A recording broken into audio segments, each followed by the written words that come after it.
Salut tout le monde, bienvenue sur la chaîne Aubépine.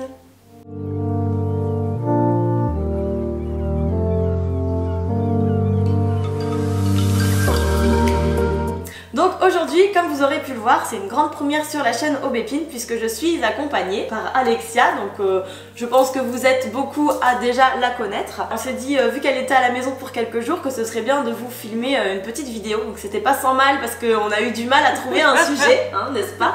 Mais bon, on va faire une sorte d'interview un peu détendue. Voilà, vous commencez à nous connaître maintenant, donc on va essayer de vous communiquer notre bonne humeur. Donc on va commencer tout doucement. Donc Alexia, tu as 32 ans. Voilà. C'est bien ça. Tu vas commencer par te décrire en 3 mots. Alors, 3 mots. Je dirais que, sans m'envoyer de fleurs, je suis pétillante. Très. Je suis un chouïa chiante. Faudra qu'on demande à Lionel tout à l'heure. Non, peut-être pas. Il va exagérer toujours sur son côté sudiste. Et le 3e mot, je suis diabétique de type 1. Le fameux point commun. Le point commun, c'est ça, tout à fait. Est-ce que tu peux nous dire comment ça s'est déclenché ou quand? Bah en fait, ça fait... je vais pas dire combien de temps ça fait parce que ça fait vieux. Ça y est, elle commence. Bah, non, on reconnaît le côté chiant que tu disais ouais, juste avant. Un chouïa, pas Tout grand chose. petit. Donc oui, non, bah, j'ai été diagnostiquée à l'âge de 6 ans. Les symptômes, c'est plutôt mes parents effectivement qui les ont vus et parce que bon, moi reparler d'un ressenti, je me souviens surtout que j'avais très soif, on va dire le bon petit basique, ouais. Hein, très soif et donc toujours envie d'aller faire pipi. Certains diront que c'est parce qu'on est des filles, mais non, non, non, je le confirme bien, hein, ça va bien ensemble. Et puis en fait, mes parents et même ma soeur en fait s'étaient rendu compte que j'étais devenue très nerveux, très ronchon. Il y avait toujours quelque chose qui allait pas quoi, alors que j'ai jamais été une petite fille à ronchonner, à bougonner. Et tout ça en fait, ça a un peu alerté. Et du coup, ça s'est lancé comme ça. Et pour rebondir dessus, donc voilà, on est chez moi aujourd'hui à Nancy. Là, vous pouvez peut-être vous poser la question, ouais, Nancy, c'est pas l'endroit privilégié, on va partir en vacances parce qu'elle est quand même là pour quelques jours. Et du coup, peut-être que la question vous vient, mais qu'est-ce qu'elle allait foutre à Nancy quoi? Pourquoi? Et du coup, je te pose la question. Et bien du coup, je suis venue sur Nancy parce que j'avais un peu un contentieux avec la ville de Nancy. Parce qu'en fait, quand mon diabète s'est déclaré, j'étais en vacances à Nancy avec mes parents. Donc les vacances ont pris une toute autre tournure. C'est vrai que du coup il y avait ce petit contentieux avec la ville de Nancy et voir qu'en fait la ville de Nancy, non, c'est pas que rien avec du diabète. Ouais. Et puis en même temps, j'ai pu voir ou revoir pour certains mes diabétises. On vous mettra voilà, diabétise, ça veut dire ça. Là. Donc c'est aussi des belles rencontres qu'il fallait faire, que j'avais, qui me tenaient à cœur et que je voulais faire. Bah super, tu vois, tu reviens sur Nancy pour repartir avec des notes positives. Exactement. C'était un peu le but. Exactement. Si vous avez eu votre diabète découvert dans une ville et du coup qui vous rappelle des mauvais souvenirs, retournez-y de façon positive et vous verrez. Il faut conjurer le sort. Vous verrez plus la ville de la même façon. Et t'imagines, en fait, j'étais diagnostiquée au Canada. Non, il faut que j'y retourne. Ah oui, ouais, désolée. Excusez-moi, il faut que je retourne à New York. J'ai de mauvais souvenirs là-bas. C'est ça, c'est ça. Il faut toujours conjurer le sort. Du coup, pour revenir à nos moutons, comme on dit, tu es diabétique de type 1, donc qu'est-ce que tu utilises au quotidien? Je suis sous pompe à insuline et depuis juillet 2018, je suis passée à l'Omnipod. Juste avant, j'avais une Medtronic. Elle avait une tubulure et puis au bout d'un moment, j'ai eu un petit peu marre de la tubulure et je voyais beaucoup l'Omnipod et sur Virginie et sur Alan. C'est-à-dire d'un diabétique, pour ceux qui connaissent pas, ça m'étonnerait. Coucou Alan. Mais du coup, j'ai regardé ta vidéo sur la chaîne d'Aubépine et j'ai regardé, j'ai vu le pod, j'ai vu tout ça. Que c'était simple aussi à utiliser. Complètement. Super simple. Complètement. Et j'ai dit non, c'est je veux cette pompe. Voilà, je veux celle-ci. Ouais. Trop bête à dire, mais moi je suis une fille, c'était une question d'esthétique quoi. Quand je l'ai vue, ça m'a plu. Je l'ai, voilà. Du coup, ça, je te coupe, on y reviendra un petit peu plus tard. Voilà, dans les questions, on parlera un petit peu de tout ça. Ne nous dévoilons pas tout. On parlait de tes appareils. Et en fait, à l'heure d'aujourd'hui, comment vis-tu avec ce diabète? Bah écoute, en fait, bien. Très bien. J'ai jamais eu de mauvais ressenti avec le diabète. J'ai jamais eu, pas dire d'occasion, mais j'ai jamais eu de cas ou de soucis qui ont fait que je l'ai mal vécu. Et en même temps, pour moi, j'étais la seule. J'étais la seule de ma famille, j'étais la seule de mon entourage proche et éloigné, parce que j'avais pas de copains, pas de copines diabétiques, rien. On en parlait sans en parler parce que ça venait pas, mais du coup, moi, je l'ai toujours bien vécu. Pendant l'adolescence ou autre? À l'adolescence, j'étais sous injection. On descendait en ville, on descendait sur Cannes, on allait à la plage, par exemple avec les copines, elles voulaient se manger une glace. Et moi, oui, ok, ok, tu veux ta glace, mais tu vas faire une injection, etc. Donc il y avait juste ces petits moments. Mais en même temps, je me disais, bah je m'en fiche, je suis avec mes copines et je mange une glace. Tu arrivais toujours à ressortir le moment positif, la chose positive en fait de l'instant, même si tu étais avec ton diabète. T'as cette impression que tu vas pas être pareil, mais t'es pareil puisque bah, tu manges avec tes copines qui mangent toute une glace. Donc, au final, tu vis presque normalement comme tout le monde. Exactement. Avec une injection en plus, bon ça, c'est pas des plus agréables, mais comme j'aime le dire, avec ce petit truc en plus. Petit truc en plus. On retiendra ce petit truc en plus. Toujours. Et donc du coup là voilà, on voit, on sent que tu vis bien avec ton diabète. Et du coup tu en as créé quelque chose sur les réseaux sociaux, donc avec J'ai un diabète, tu peux nous en dire un peu plus? Ouais, exact. Ben, en fait j'ai lancé, j'avais déjà ma page perso sur Facebook, hein, et puis j'ai parlé voilà avec une personne diabétique. Et puis en fait j'ai adoré. Je me suis dit mais attends, mais cette personne en fait elle vit les mêmes choses que moi. Elle vit les mêmes choses que moi parce que parler des symptômes d'une hypoglycémie avec quelqu'un qui n'est pas diabétique va comprendre, va te dire ah oui. La personne diabétique avec qui tu parles, déjà tu vas lui parler d'hypo, il va pas te dire c'est quoi. J'ai vraiment aimé, je me suis dit mais en fait je suis pas toute seule. Bah voilà, c'est ça, c'est le principe de savoir qu'on n'est pas toute seule, qu'on peut échanger avec des personnes qui vivent le même quotidien que nous. Et ça c'est hyper libérateur et on se sent super bien après de... Voilà, on a besoin de se lâcher, de sortir voilà, les choses qui vont bien, les choses qui vont pas bien, et d'être avec des personnes, voilà, comme tu dis, qui vivent la même chose que nous, ça donne envie de parler encore avec plus de personnes, et c'est ce que tu as voulu faire. Et c'est ce que j'ai fait, et en fait j'ai commencé par la page Facebook, donc c'est J'ai un diabète de type 1 et alors. Et du coup, bah, après j'avais créé mon compte perso sur Instagram. Et pareil, je me suis dit en fait Instagram c'est sympa aussi et tout. J'ai créé du coup la page Instagram, @j'ai un diabète, it's me. Donc n'hésitez pas à aller la suivre sur Instagram et la page Facebook, je vous mettrai tout en barre d'infos comme toujours. Mais n'hésitez surtout pas à aller la suivre parce que c'est quelqu'un qui est, enfin c'est une personne très pétillante, toujours avec le smile, hein, de toute façon je pense que vous en rendez compte. On rigole bien. Et du coup vu que tu es une fille assez fun, aujourd'hui on va partir sur des questions un petit peu plus rigolotes, voilà, parce que je trouve que ça te correspond bien. Allez. Qu'as-tu fait de plus fou avec ton diabète? Je dirais que c'est pas grâce au diabète, mais si je l'avais fait sans être diabétique, ça aurait été beaucoup plus simple pour moi. Parce que moi, je suis quelqu'un qui me pose 36 millions de questions. Ce que j'ai fait de plus fou, c'était le voyage de noces avec Lionel et on est parti en fait à l'île Maurice. Pour moi, c'était fou parce que je stressais énormément. Et tu pensais que le voyage avec un diabète, c'était pas possible? Pas impossible, mais compliqué. Ouais, compliqué. Oh là là, je m'en faisais une montagne et j'ai été rassurée par ma prestataire. J'étais déjà sous pompe à insuline, m'ont prêté une deuxième pompe à insuline, j'avais tout mon schéma de substitution au cas où, j'avais toutes les aiguilles. Donc en fait, ils m'ont tellement rassurée que ce voyage, en fait, ça s'est super bien passé.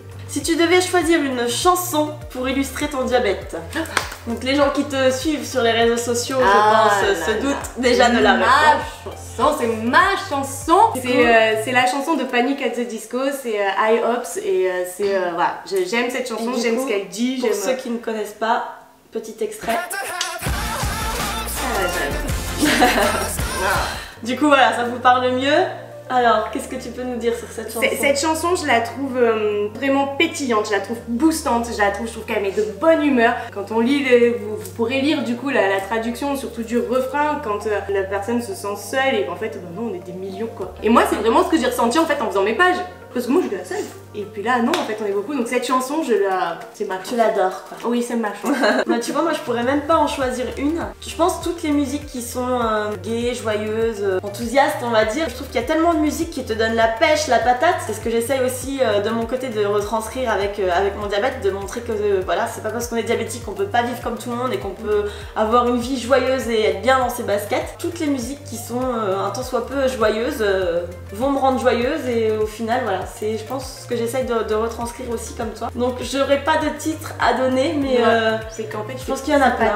Voilà. Ouais, c'est pour moi diabète c'est pas quelque chose de triste, donc ce sera pas une musique déprimante où t'as envie de pleurer. Non non, loin de là, c'est vraiment des musiques qui te boostent, qui te donnent envie de danser, d'aller faire la fête jusqu'au bout de la nuit. Ah ouais. Hein, qu'est-ce que t'en penses? Complètement. De quel plat ne pourrais-tu pas te passer et qui te demande quand même pas mal d'unités d'insuline? Oh, fais gaffe, t'as un petit filet de bain. Excusez-moi. Ah, les sushis. Bah, je pourrais pas te rejoindre là-dessus parce que moi c'est pas mon truc du tout les sushis donc. Ton grand kiff. Ouais, les sushis, le truc que je ne sais absolument pas compter mes glucides en plus dessus hein, donc les sushis. C'est mon plaisir. Pour ma part, les raclettes, tu penses? Puis la raclette, t'as tendance à oh, allez, j'en reprends encore un petit peu, encore une patate, encore un petit. Allez, 2 tranches de fromage, après j'arrête. Ouais, on n'arrête jamais. Voilà. Donc, du coup, pareil, l'insuline elle se fait un petit peu au compte-goutte aussi parce que tu sais jamais avant le repas ce que tu vas manger pendant la raclette. Vous êtes d'accord avec nous? Mais bien pas. Hein. La raclette, c'est la raclette. Sushi, raclette. Voilà. Si tu devais assimiler ton diabète à un film ou une série, ce serait quoi? Moi, honnêtement, ouais, ce serait Jurassic Park. Ah ouais? Ah bah, Jurassic Park parce que, bon, dinosaure vieux, j'ai quand même 26 ans de diabète, mais pas partie des nouveau-nés, hein, on va dire ça, hein. Ok. Mais, et puis, dans Jurassic Park, surtout dans le premier, tu vois des dinosaures tout gentils, tu sais, quand ta courbe elle coopère et tout. Puis d'un coup, t'as un T-Rex. D'accord. Voilà, okay, tu vois celui qui s'énerve et tout, et toi tu fais et t'essayes de le dompter, mais il veut pas. Donc en gros, toi t'es tout le Jurassique en gros. Oui. Et les petits dinosaures, c'est ton diabète en fait. Avec les gentils et les méchants. Exactement. Ok, j'avais jamais visualisé ça. Et puis tu as aussi, tu sais, les petits raptors, les vélociraptors, ceux-là qui sont vicieux. Tu vois, quand tu penses que ta courbe elle est au P, ça revient et bien pif, tu vois, ça monte. Elle a de l'imagination quand même. Très. On est d'accord. Est-ce que vous aussi vous aviez comparé votre diabète à des dinosaures? Enfin, hein? Franchement. Alors du coup, toi c'est le Jurassique, moi ça va être, je pense, plutôt série. On va dire série type Feu de l'amour.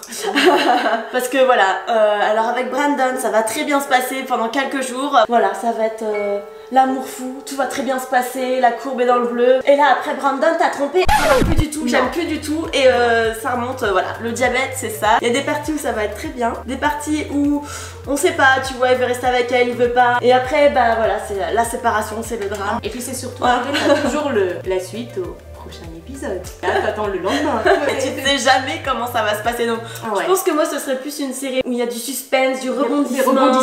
Après, moi, ce sera plus des séries Netflix. Hein. Genre, la série à l'eau de rose. Là, je parle les Feux de l'amour parce que ça parle à plus de monde que ça, si je dis plusieurs générations. Une série, qu'est-ce que je vais dire? Je regarde Dynasty, tu vois, par exemple, en ce moment. Pétard. Déjà Dynasty. Bah, et tu sais que moi, je m'y suis mise. Enfin, bref, voilà. Donc, ce sera plus une série Netflix à l'eau de rose, voilà. Next. Si tu étais un appareil ou un accessoire de diabète, tu serais quoi?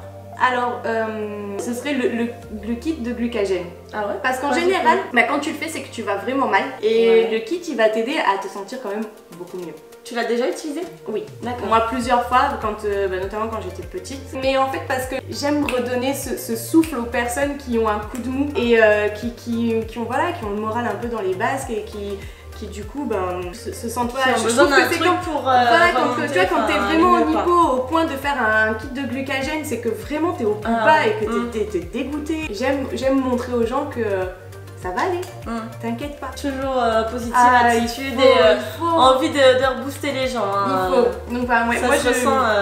Si vous le ressentez pas à travers la vidéo, je peux vous dire que l'avoir réellement là à côté de moi, on le sent qu'elle a vraiment envie d'aider les gens, c'est beau à voir. Et toi alors? Et donc du coup moi, forcément accessoire ça va être tout ce qui est stickers, ce qui va permettre d'égayer aussi la maladie, d'aller mieux avec. Quand tu parles des stickers, tu parles un peu de ceux-là? Tu sais, ceux que je trouve sur un site un peu sympa, le jardin d'Aubépine. Ça égaye tout de suite ton freestyle? Ah complètement, mais il y a pas que ça. Tu connais ça aussi? Tu égayes comme ça? Attends, moi aussi j'en ai une. Faut le voir? Regarde. Yeah. Voilà, ces petites choses qui égayent le quotidien, tu vois, qui égayent aussi ton quotidien. Et écoute, je trouve ça très bien. Ça te correspond très bien. Bah tant mieux. Donc voilà, moi si c'était un accessoire, ça paraît logique que ce soit des choses que je crée pour égayer les personnes diabétiques. Peut-être vous égayez-vous là qui êtes en train de regarder la vidéo. Voilà, c'est comme Alexia, vraiment toujours envie de donner du positif, que les personnes aillent mieux. Donc moi je valide, donc n'hésitez pas, hein. Le jardin d'Aubépine. Si tu devais comparer ton diabète à un animal, à un kangourou. Un kangourou? À un kangourou. Je m'attendais tellement pas à ce que tu dises ça. Un kangourou, parce qu'en ce moment ça fait vraiment toing, toing, toing. D'accord. Mes courbes c'est un kangourou. Ah vraiment. Mais c'est tout doux, c'est tout mignon. Mais ça fait des fois ça peut donner des coups de poing. T'as jamais vu? Je croyais que c'était qu'un mythe. Mais ça peut être super méchant les kangourous. Non mais je suis gentille. T'es un gentil kangourou alors? Oui.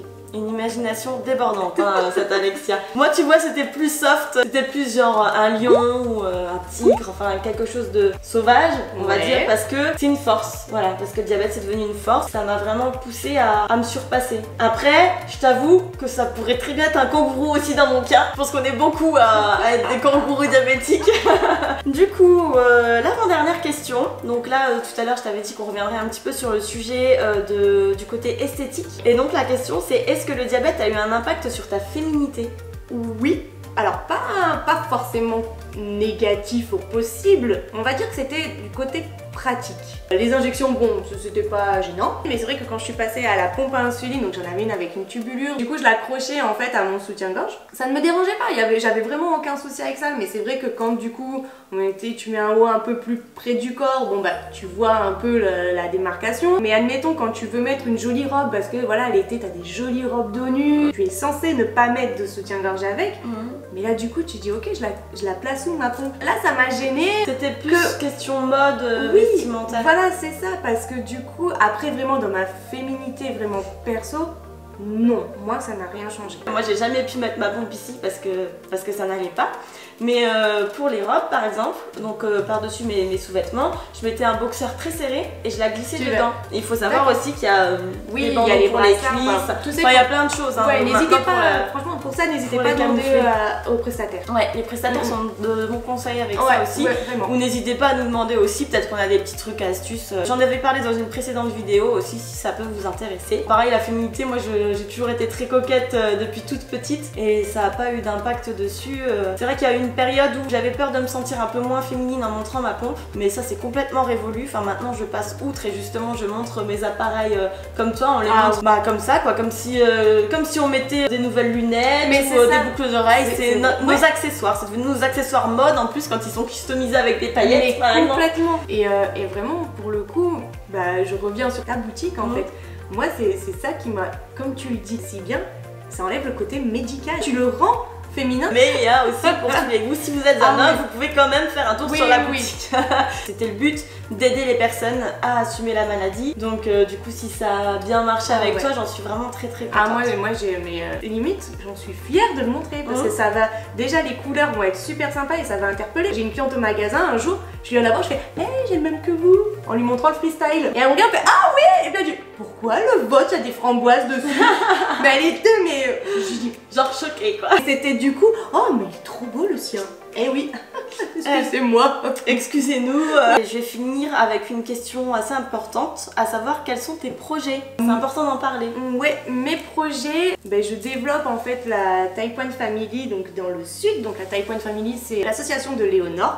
Et si vous avez loupé les événements, sachez qu'il y a des vidéos encore sur la chaîne YouTube qui retrace un petit peu les 2 journées qui ont déjà eu lieu. Ah ouais, et puis regardez-les parce que vous pourrez vraiment vous rendre compte que dans ces événements, on rigole. Ouais, c'est partage, des super moments, des délires, allez-y, vraiment très allez-y, mais vraiment. C'est des très bonnes journées à chaque fois. Ah oui, du coup moi j'avais vu le day one en fait avec ta vidéo. Ouais. Le day 2 j'y étais mais... On ressort de là-dedans avec des étoiles plein les yeux. On est vraiment comme une famille, il y a énormément de bienveillance, beaucoup d'échanges, beaucoup, voilà, on rigole toute la journée quoi. Mais c'est ça, et tout le monde se comprend et ça c'est génial et du coup tu ramènes ça dans le sud. Et du coup j'apporte un petit bout de la Taïwan Family dans le sud, donc j'en suis vraiment très contente et il y a mon premier événement qui va avoir lieu là. Du coup le 20 avril, le samedi 20 avril, donc notez bien. Je suis super contente. On pourra retrouver toutes les infos sur la page Facebook. Tout à fait. De la Taïwan Family. Si ça vous intéresse, pareil, je vous mettrai le lien en barre d'infos que vous renseignez parce que si vous habitez dans le sud et du coup que vous n'avez pas pu aller jusque Paris, n'hésitez pas à y aller parce que vraiment vous allez passer une excellente journée. En plus avec cette charmante demoiselle, vous ne pouvez pas ne pas avoir le sourire toute la journée quoi, vraiment. L'association est déjà montée mais c'est vraiment juste développer un pôle sud et j'en suis franchement plus que fière et vraiment honorée et j'ai qu'une hâte, c'est que ça y est, ça se lance quoi. On souhaite en tout cas une belle continuation à l'association de Léonore. Oui. Parce que vraiment c'était une très bonne initiative. Je pense qu'on est tous à penser ça. Donc, complètement. Et toi? Moi mes projets, développer encore plus le jardin d'Aubépine. À terme ce serait vraiment de pouvoir accompagner les enfants diabétiques dans les écoles quand il y a la découverte du diabète en fait pour faire de la sensibilisation auprès des professeurs, des camarades de classe etc. Que l'enfant se sente pas seul avec sa nouvelle maladie à l'école parce qu'il revient tout seul avec ça et ça peut être compliqué surtout quand les autres ne savent pas de quoi il s'agit et je pense qu'il y a vraiment de réels besoins d'intervenir dans les écoles. Oui. Voilà, je pense les écoles, après ça peut être aussi collège, lycée. J'aimerais vraiment pouvoir développer ça parce que je trouve que c'est important. Et c'est un très beau projet. Voilà, merci. En tout cas, j'espère vraiment que cette vidéo vous a plu, qu'elle aura pu vous apprendre des choses, qu'elle aura pu vous faire rire aussi, qu'elle aura pu vous permettre d'en savoir un petit peu plus sur Alexia et puis peut-être un petit peu plus sur moi aussi parce que c'est vrai que j'ai pas eu souvent l'occasion de répondre à ce genre de questions. Donc voilà, n'hésitez surtout pas à nous mettre vos avis, vos remarques, tout ce qui vous passe par la tête en commentaire. J'y répondrai et Alexia pourra sûrement y répondre aussi, donc avec grand plaisir comme à chaque fois. Sur ce, on vous souhaite une très bonne journée, on vous fait plein de gros bisous. Et on vous dit à la prochaine vidéo. Salut. Ouais, là je pense qu'on est bien mérité là. Voilà. Ah. Bisous bisous. Le retour. Mais comme ça je pourrais voir si jamais je me rabougris. J'ai des grosses cuisses, mon dieu. Ouais, non, oui, non. Tout va bien se passer. Mais oui. Hello tout le monde. Elle m'a pété mon speech de début quoi. Bienvenue sur la chaîne. Petit kiki qu'on voit à peine. Donc comme quoi, à la base, c'était quand même venu en vacances à Nancy quoi. Ah mais oui. Oui, bonjour. Excusez-nous, nous refermons la parenthèse. Si ça marche pas, je t'en tiendrai pour responsable. Ah. On se part en cacahuète. Ciao les gars, on est bien.